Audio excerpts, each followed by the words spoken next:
الحمد للہ والصلاة علی اہلہا اما بعد۔ نماز کے متفرق مسائل۔ نیت کرنا، نیت دل سے ارادہ کرنے کا نام ہے۔ زبان سے نیت کے الفاظ ادا کرنا ضروری نہیں ہے بلکہ بہتر ہے۔ شامی۔ منفرد یعنی اکیلے نمازی کی نیت۔ اکیلے نماز پڑھنے والے کے لیے صرف دل سے یہ ارادہ کر لینا کافی ہے کہ میں فلاں وقت کی فرض نماز یعنی مثلا ظہر عصر ادا کر رہا ہوں۔ رکعات کی تعداد اور قبلہ رخ ہونے کی نیت لازم نہیں ہے۔ تاتار خانیہ۔ مقتدی کی نیت۔ جماعت میں شامل ہونے والے مقتدی کے لیے دو باتوں کی نیت ضروری ہے۔ اول یہ کہ متعین کرے کہ کون سی نماز پڑھ رہا ہے، اور دوسرے یہ نیت کرے کہ میں امام کی اقتداء میں نماز پڑھ رہا ہوں۔ شرح المنیہ۔ امام کے لیے امامت کی نیت لازم نہیں۔ امام کے لیے امامت کی نیت لازم نہیں ہے۔ امامت کی نیت کے بغیر بھی امامت اور مقتدیوں کے لیے اس کی اقتداء کرنا درست ہے۔ البتہ امام کو امامت کا ثواب اسی وقت ملے گا جب کہ وہ امامت کی نیت کرے، لیکن قضاء عمری کی نیت۔ کسی شخص پر اگر لمبی مدت کی نماز قضا ہو تو ان کو ادا کرتے وقت نیت کا آسان طریقہ یہ ہے کہ نیت کرے کہ میں مثلا قضا شدہ ظہر کی نمازوں میں سے پہلی یا آخری ظہر ادا کر رہا ہوں۔ ہر قضا نماز میں اسی طرح نیت کرتا رہے تو اسی نیت سے اس کی نمازیں ادا ہوتی رہے گی۔ شامی۔ فرض و واجب میں تعین شرط ہے، سنت و نفل میں تعین شرط نہیں۔ فرض و واجب نماز کی نیت میں تعین یعنی فجر یا ظہر کی فرض یا وتر واجب ادا کر رہا ہوں شرط ہے۔ سنت و نفل میں صرف یہ نیت کافی ہے کہ میں اتنی رکعت نماز پڑھ رہا ہوں۔ یہ کہنا لازم نہیں کہ میں مثلا فجر یا ظہر کی سنت ادا کر رہا ہوں۔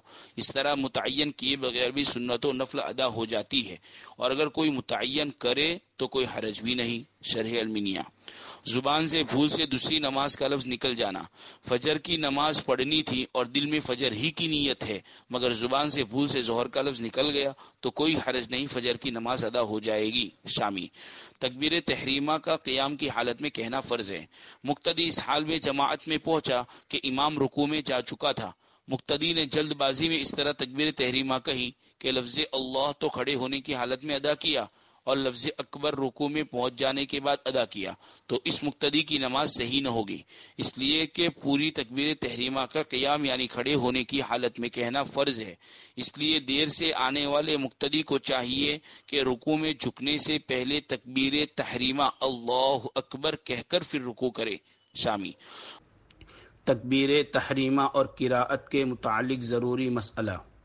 تکبیر تحریمہ اس قدر آواز کے ساتھ کہنا ضروری ہے کہ اگر کوئی مانع شور وغیرہ نہ ہو تو خود کو سنائی دے، ورنہ نماز ہی شروع نہ ہوگی۔ اسی قول کو اکثر علماء نے اصح قرار دیا ہے۔ دوسرا قول یہ ہے کہ تکبیر تحریمہ اس طرح سے کہے کہ کم از کم حروف زبان سے صحیح ادا ہو جائے، یعنی ادائیگی کے وقت ہونٹوں میں حرکت ہو، اس سے بھی نماز ہو جائے گی۔ لیکن اگر حروف زبان سے صحیح ادا نہ ہو، یعنی ادائیگی کے وقت ہونٹوں میں کوئی حرکت نہ ہو بلکہ صرف دل میں تکبیر تحریمہ کہہ لے تو اس کی نماز ہی شروع نہ ہوگی۔ فتاوی شامی۔ یہی دو قول قراءت قرآن کے متعلق بھی ہے، یعنی سری نماز جس میں آہستہ قراءت کی جاتی ہے اس میں بھی اس قدر آواز سے قرآن پڑھنا ضروری ہے کہ خود اپنے پڑھے ہوئے کو سن سکے، اور دوسرا قول یہ ہے کہ اس طرح قرآن پڑھے کہ زبان سے حروف صحیح ادا ہو جائے، خود سننا لازم نہیں۔ لیکن اگر زبان سے حروف صحیح ادا نہ ہو، یعنی ہونٹ حرکت نہ کرے بلکہ ہونٹ بند کر کے چپ چاپ صرف الفاظ کا تصور کرے تو قراءت کا فرض ہی ادا نہ ہوگا، لہٰذا نماز نہ ہوگی۔ فتاوی شامی۔ نوٹ: بہت سارے حضرات قرآن مجید کی تلاوت کرتے ہیں اور ان کے ہونٹ حرکت نہیں کرتے ہیں تو یہ قرآن کریم کی تلاوت نہیں ہے بلکہ قرآن کریم کو دیکھنا ہے، ان کو بھی قرآن مجید کی تلاوت کا ثواب نہ ہوگا۔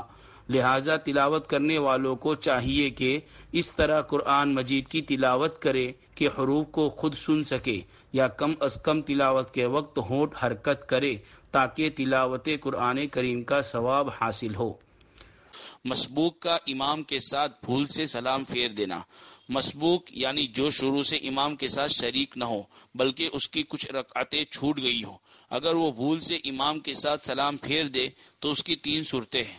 نمبر 1 مسبوق نے امام سے پہلے سلام پھیرا، نمبر 2 مسبوق نے امام کے ساتھ ساتھ سلام پھیرا، تو ان دونوں صورتوں میں مسبوق پر سجدہ سہو واجب نہیں ہے، لیکن ایسا ہونا نادر ہے۔ نمبر 3 مسبوق نے امام کے بعد سلام پھیرا جیسا کہ عام طور پر ہوتا ہے، تو اس صورت میں مسبوق پر سجدہ سہو واجب ہے، لہذا مسبوق اپنی فوت شدہ رکعتیں پوری کر کے اخیر میں سجدہ سہو کرے گا۔